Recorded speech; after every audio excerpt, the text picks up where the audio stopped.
Hi you guys, welcome back to my channel. So tonight I decided to go ahead and film the Q&A that I asked you guys if you wanted me to do over on Instagram.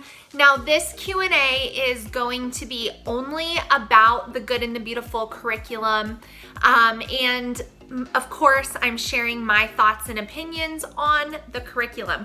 Now, the reason why I wanted to do this video is because I know that right now is a key time in a homeschooling or soon to be homeschooling mom's life where they are curriculum shopping, curriculum researching, and it's one thing to get information off of the website, but another to have someone who's used it be able to share with you. So I surveyed you guys on my Instagram. Like I said, if you're not following me there, it's Ashlee with an _ Grace and Grit. The link is always down below. I share almost daily over there as opposed to just 2 or 3 times a week here on YouTube. So I wanted to get this Q&A done for you guys and get it up in a timely manner so that your questions can be answered about the curriculum. So I am filming this at night, hence why I am sitting on my bed versus kind of where I am usually sitting, if you're wondering why. And then also we're having crazy weather right now. It's like 40 to 50 mile an hour gusts of wind right outside my window. So if you hear some background noise, that's what it is. But we're just gonna jump right into the Q&A. All right, so the first question I have is, I'm gonna save time and not say all of the names, especially if they're hard. But this one is the Living the Happiest Life asks, do you think a family that is not religious could use the curriculum?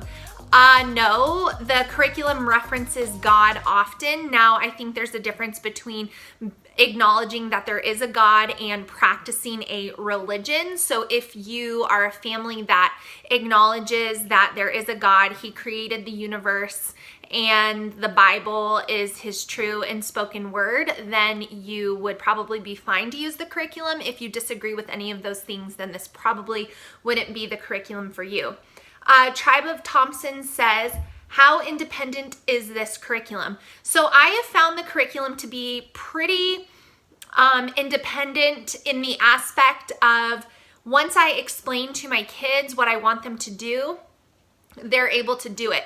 Once they've learned how to locate certain sentence types, they're able to do it. Now I'm speaking my older kids. My younger kids, I would say like level 3 and under, it's not very independent at all. Actually, there's like little bits and pieces you could have them do once they're getting started. For example, identifying homophones. You know, my son can do that once I've explained it to him, but there's a lot of parent and child reading. There's spelling practice that the parent does.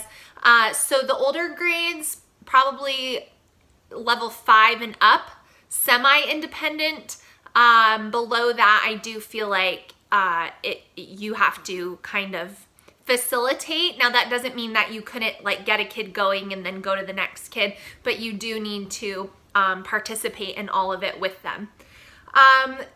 Curious Trees 6 asks, have you looked at the curriculum that is for maturing? Not sure what it's called. What are my thoughts? Actually, I have, and I have a video on it. I shared it with you guys here, so I'll link that video for you down below that covers all my thoughts on it. The next one says, this is M. Drast asked, nature notebooks and creative journals, can we see the inside and how you use them?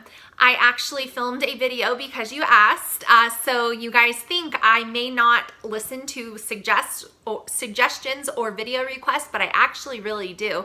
And I did a whole video that I think will be coming after this one, showing you an in-depth look at that creative writing journal, and I explain how you can use it in your homeschool. Now, how we use it is going to look a little bit different this year, and I'm still ironing out those details, but it's not something that I use daily. It's something I use as a bonus to our homeschool week, and the same thing with the nature journal. It's not daily, definitely not. But I'll share more in depth on that once I figure out my upcoming year's schedule. The Coleman crew asked, have you done the creative writing book? And if so, what age did you start them with it? We did. And I tried to start it with my 3rd grader this year. Some of the pages he did really well, like describe the scene, and other ones were a little bit more challenging for him. So I would say 3rd grade and up, but I definitely think that it is better suited for older kids, and that's just my opinion.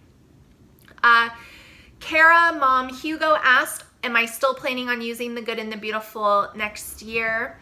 And what math am I going to be using? Yes, we are using the Good and the Beautiful next year. I did a video on that. And math, we are going to use teaching textbooks again. Carol Chastain 05 asked, how excited am I for the conference? I'm so excited, but I am terrified, you guys. Like, absolutely terrified. I'm scared. Really, I am. And people don't believe me. They're like, you film videos. You guys, I'm in my room by myself right now. There's nobody in here. It's way different. And it's way different when people are paying money to sit and hear you talk. I feel like nothing I say is going to be like so valuable. It's actually been something I've really been struggling with, and my husband has had to encourage me a lot. So I'm so excited to go because this will be my first homeschooling convention ever personally as well. And I'm terrified. Like, I'm completely and utterly scared. And this was just never something I thought I'd be doing. So it's a lot. And I am not a procrastinator. I think you guys know that about my personality. But I was like putting off writing my speeches because every time I would think about writing them, I would get literal physical anxiety. And so finally I had to give myself a deadline, and I was like, you have got to write these speeches by the end of April. And I did it. So they're done, but I'm still terrified. But I'm excited to see everybody and see what the convention's like and listen to other people talk, but I am so scared. Okay, so that was a long answer, but I really am scared. Mommy of 4 kitties asked, some language arts levels only have like 90 to 120 lessons. How do you stretch out lessons to 180 days? Because some of the lessons are long and you don't complete the entire thing in one day. Actually, I recommend that you wouldn't do that. They're like pretty substantially long, like 8 pages each. Now, I know that the Good and the Beautiful is working on redoing some of the levels, and I think that that was part of why they were going to do that. I didn't find it to be an issue. The long lessons, I would just break it up into a couple of days, knowing that, you know, we were gonna eventually reach the end anyway. Julia Lash Jam asked, do you plan to use it through high school? As of now, yes, but they are coming out with Greenleaf High School here in a few years, and so I'm not against potentially exploring that option. I've got this coming school year and one more school year before I have to start thinking about high school. So I've got things on my radar. I'm taking notes, but I haven't completely decided what I'm doing yet. But if I'm still here on YouTube, I'll let you know. Then let's see. Mommy of 4 kitties asked, is it less expensive to print papers than just buying them printed already from the Good and the Beautiful? I highly recommend that you guys buy them and have them shipped to you if that is an option, because the quality of the binding and the paper that it's printed on is not the same printer paper that you're going to have. And ink is expensive even if you get it on a discount or on a refill. Like, you're gonna use probably a whole ink cartridge, and unless you have like an industrial or like a office type of like laser printer, it's gonna wear out your printer. So to me, well worth it to just order it from them. Sylvia Monaco said, I did notice you used Wordly Wise. Is that to add more vocabulary? No, it's to give my kids something to do that they can do completely on their own without asking me any questions, rather than just sitting there. I need a few pieces of curriculum that I just call like enrichment. Like, it's not gonna hurt to practice vocabulary words anymore, but it's not because I think the curriculum doesn't have enough vocabulary in it. It's because I need my kids to be able to do something when I'm working with another child that is still learning and educational, and like literally they can open it and read the instructions and do it themselves. So that's why I buy that. She said, the same person also said, how do you teach writing for older grades? Do you have to supplement? And then it cut off. I just follow what the lesson says, and the writing, the notebook, the creative writing notebook, combined with the essays that they write in their language arts in the older levels, to me is plenty of writing. I am completely satisfied. I don't think my kids need to be writing 20-page essays on the regular to feel like they've got a good handle on writing.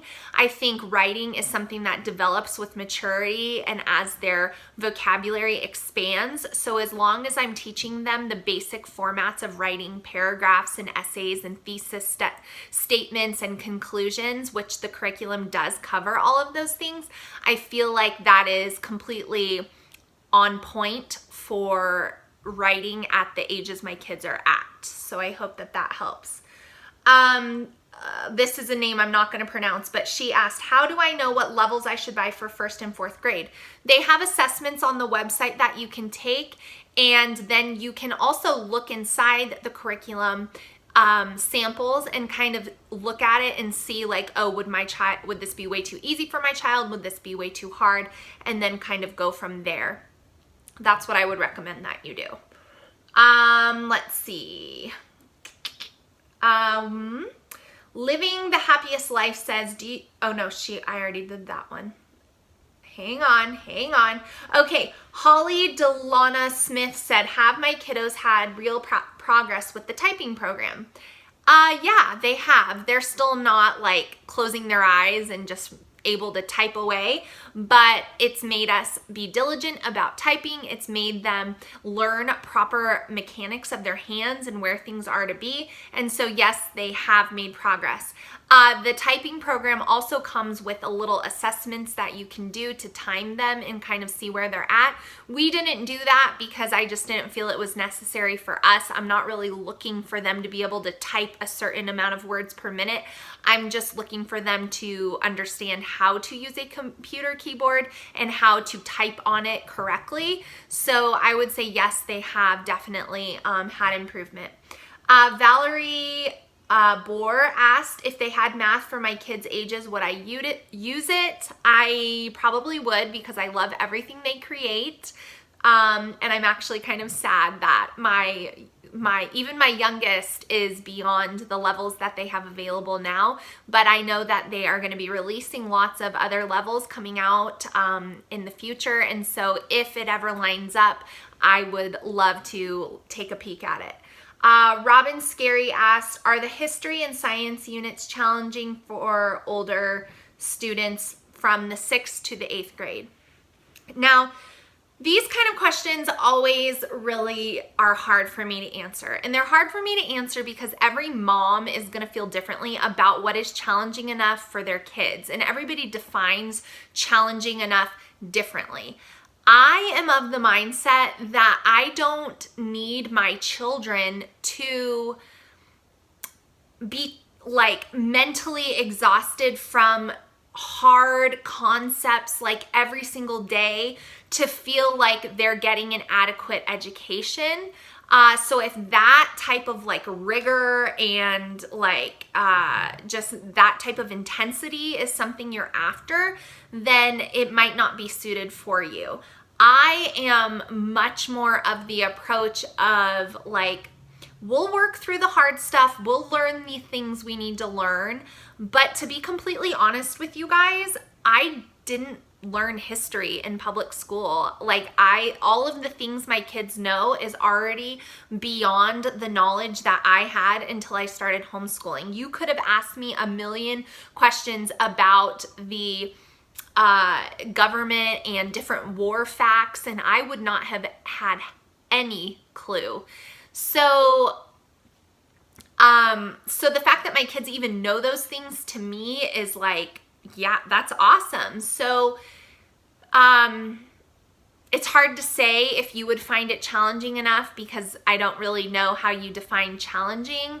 I think that it is adequate. And of course, there is always more that you could have your child do if you felt like you wanted them to spend more time working on it. I just like my kids to enjoy listening and do the assignments and just have a basic knowledge of things. And then let them dive into that more on their own as they get older, if that's something that they're really interested in. But I'm not about pushing my kids to the brink of tears every day with their work being so challenging. Like, I'm not here to frustrate them. So, I hope that answers your question. I think we might have different styles or goals as far as curriculum goes. Happy Healthy Mom Life said, would you recommend it for every subject except math? Thanks for sharing. Yes, I would. I love it. And I love it because I truly love it. Not because I'm going to be at the convention, or not because, you know, whatever the reasons could be. I truly love it. I love the curriculum. I love what my kids have learned. And I love how it works so well for my family.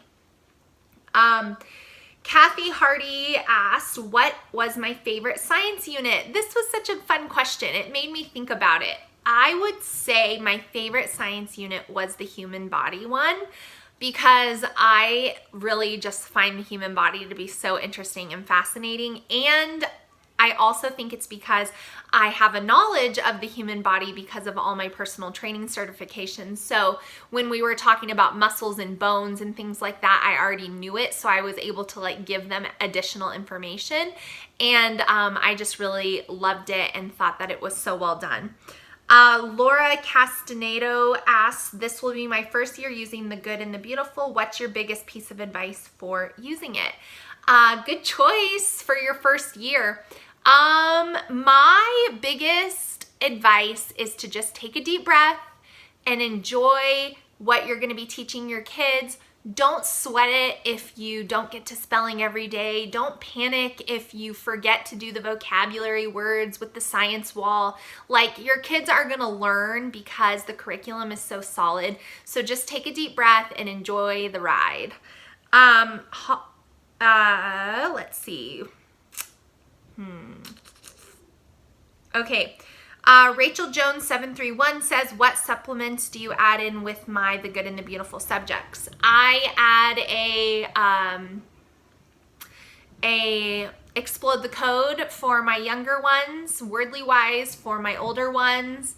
I add in a free journal where I give them a topic for the day where they're writing down the date, and then a topic like write your favorite family dinner recipe, or design a theme park, or if you could go on a dream vacation, what would it be? I do those things, and that's pretty much it. I don't really add too much else in there because it covers so much. Runner Chick 20 asks, how do you budget for all of my curriculum?